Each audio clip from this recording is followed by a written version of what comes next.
Saya mau cerita. Ada dua orang sahabat yang tinggal di sebuah desa kecil di Italia. Sebut saja nama mereka adalah Pablo dan Bruno. Mereka adalah anak muda yang memiliki impian yang tinggi. Mereka sering berkhayal bagaimana kalau suatu hari nanti mereka menjadi orang terkaya di desanya. Keduanya merupakan orang yang sangat ambisius. Yang mereka perlukan adalah sebuah kesempatan. Pada suatu hari, kesempatan itu pun datang. Kepala desa memutuskan untuk mempekerjakan kedua anak ini untuk membawa air dari sungai ke sebuah penampungan air di tengah desa. Keduanya masing-masing membawa 2 buah ember dan segera menuju ke sungai. Menjelang sore, keduanya telah mengisi penampungan air sampai penuh. Kepala desa menggaji mereka masing-masing berdasarkan jumlah ember air yang mereka bawa. Wow, Pablo dan Bruno senang sekali. Ini berarti impian mereka akan segera terkabul. Mereka sulit percaya jika mereka bisa mendapatkan rezeki sebanyak ini. Mereka bekerja lebih keras lagi setiap hari agar bisa mengangkut air lebih banyak. Namun, Pablo mulai merasakan ketidaknyamanan. Ia tidak yakin pekerjaan ini bakal buat impiannya terwujud. Punggungnya nyeri dan kedua telapak tangannya lecet-lecet. Kian hari, kian takut saat harus pergi bekerja. Ia pun mulai berpikir keras mencari akal bagaimana caranya membawa air dari sungai ke desanya. Pablo mendapatkan ide. Bruno, saya punya rencana. Daripada kita mondar-mandir bawa-bawa ember setiap hari, kenapa kita nggak sekalian aja buat sebuah saluran pipa dari sungai ke desa kita? Saluran pipa? Ide dari mana itu? Seru Bruno. Kita udah punya kerjaan yang bagus, Pablo. Saya bisa bawa 100 ember sehari. Saya akan jadi orang kaya. Di akhir minggu, saya bisa beli pakaian baru. Pada akhir bulan, saya bisa beli seekor sapi. Dan pada akhir tahun, saya bisa bangun sebuah gubuk baru. Nggak ada kerjaan sebagus ini di desa ini. Setiap minggu kita bisa liburan. Setiap akhir tahun, kita berhak cuti selama 2 minggu dengan gaji utuh. Kita akan punya hidup yang layak. Jadi buang jauh-jauhlah pikiran untuk bangun saluran pipa. Tapi Pablo tidak putus asa. Ia akhirnya memutuskan untuk bekerja paruh waktu. Ia tetap bekerja mengangkut ember-ember air. Separuh waktunya, serta di akhir pekan, dia luangkan waktu untuk bangun saluran pipanya. Hal itu tidak mudah. Penghasilannya otomatis menurun dan dibutuhkan waktu 1 hingga 2 tahun sebelum saluran pipanya bisa menghasilkan sesuatu yang berarti. Bruno dan orang-orang desa mulai mengejek Pablo. Dia menyebutnya Pablo si manusia saluran pipa. Bruno yang berpenghasilan hampir 2 kali lipat dari Pablo terus memamerkan barang-barang baru yang berhasil ia beli. Sapi, keledai, pakaian, sepatu baru, gubuk bertingkat 2. Bruno bisa makan mewah di kedai. Orang-orang di desa menyebutnya Tuan Bruno. Sementara Bruno berbaring santai di sore hari pada akhir pekan, Pablo terus saja menggali saluran pipanya. Pada bulan-bulan pertama, Pablo memang tidak bisa menunjukkan hasil dari usahanya. Pekerjaannya memang sangat berat, bahkan lebih berat daripada kerjaan Bruno. Karena Pablo juga harus bekerja pada malam hari. Demikian pula di akhir minggu. Tapi Pablo selalu mengingatkan pada diri sendiri bahwa impiannya dibangun berdasarkan pada perjuangan yang dilakukan hari ini. Dari hari ke hari, dia terus menggali, inci demi inci. Sedikit demi sedikit, lama-lama jadi bukit. Dari 1 inci kemudian menjadi 1 kaki. Kemudian jadi 10 kaki. Kemudian 20 kaki, 100 kaki, dan seterusnya. Bersakit-sakit dahulu, senang-senangnya kemudian. Demikian dia terus menyemangati dirinya sendiri. Sepulang kerja, tubuhnya lelah sekali. Fokus pada hasilnya.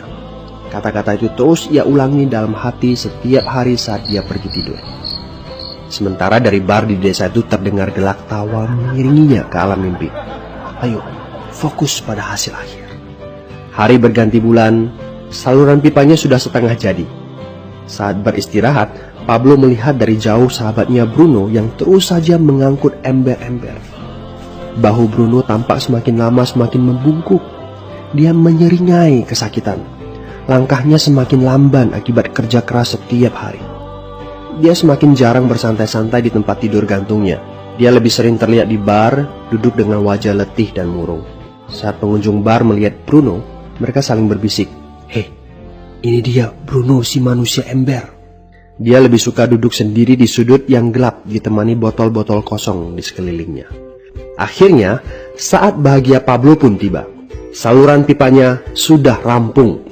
Orang-orang desa berkumpul saat air mulai mengalir dari saluran pipanya menuju ke penampungan air di desa.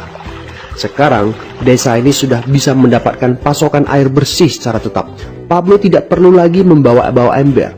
Artinya, airnya akan terus mengalir, baik dia sedang bekerja maupun tidak. Air itu mengalir saat dia makan, saat dia tidur. Air itu mengalir di akhir minggu ketika dia asyik bermain. Semakin banyak air yang mengalir ke desa itu, semakin banyak pula uang yang mengalir ke kantong Pablo. Apa moral dari cerita ini? Pertanyaan yang paling penting untuk kita renungkan adalah, siapakah Anda? Seorang pembawa ember atau seorang pembuat saluran pipa? Apakah Anda hanya mendapatkan penghasilan jika Anda datang ke tempat kerjaan, seperti Bruno pengangkut ember? Atau Anda termasuk orang yang bekerja hanya sekali saja, kemudian Anda dibayar terus-menerus, seperti Pablo pembuat saluran pipa? Jika Anda termasuk orang kebanyakan, itu berarti Anda bekerja dengan menggunakan pola pembawa ember. Anda membarterkan waktu untuk mendapatkan uang. Maksudnya, bekerja 1 jam dibayar per jam, bekerja 1 bulan dibayar per bulan, bekerja setahun dibayar per tahun. Masuk akal kan? Masalahnya, dengan sistem pembawa ember, masuknya uang akan berhenti saat kita berhenti bawa ember. Artinya pendapatan kita hanya sementara alias tidak langgeng. Kalau di suatu pagi Bruno bangun dan punggungnya terasa sakit, sehingga dia tidak bisa bangkit dari tempat tidurnya, berapa uang yang akan dia dapatkan hari itu? 0 besar. Fakta yang harus kita sadari adalah, kita tidak bisa bekerja selamanya karena faktor usia dan kesehatan.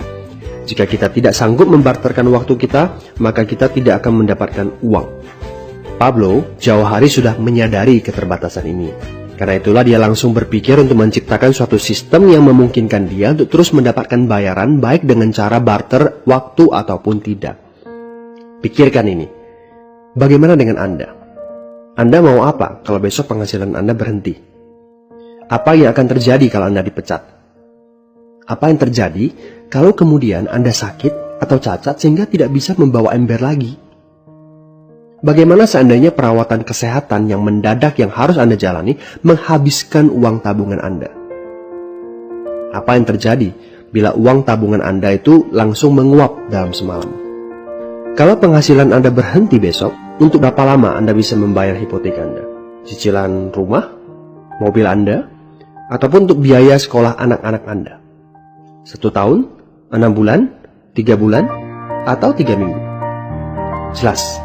Apakah Anda bekerja sebagai penyapu jalan, bekerja di kantor, punya jabatan tinggi, atau memiliki toko, seorang profesional di bidang tertentu, tetap saja Anda membarterkan antara satuan waktu dengan satuan uang. Apakah dengan cara demikian Anda akan aman? Satu-satunya jalan untuk menciptakan keamanan yang sesungguhnya adalah seperti yang dilakukan oleh Pablo, yaitu membangun saluran pipa saat Anda masih bekerja sebagai pembawa ember. Dengan membangun sebuah saluran pipa, Anda cukup mengerjakan pekerjaan sekali saja, capeknya sekali saja, tetapi Anda akan dibayar terus-menerus. Saluran pipa ini akan memberikan Anda penghasilan walaupun Anda sedang tidur ataupun Anda sedang main. Penghasilan ini juga akan terus Anda peroleh setelah Anda pensiun, pada saat Anda sedang sakit ataupun cacat sehingga tidak bisa bekerja, dan juga dalam situasi darurat. Inilah yang disebut sebagai penghasilan pasif. Anda tahu, saat ini kami sedang membangun saluran pipa yang akan memberikan penghasilan pasif. Mau tahu caranya? Hubungi teman yang meminta Anda untuk menonton video ini. Dia punya akses untuk informasi yang Anda butuhkan.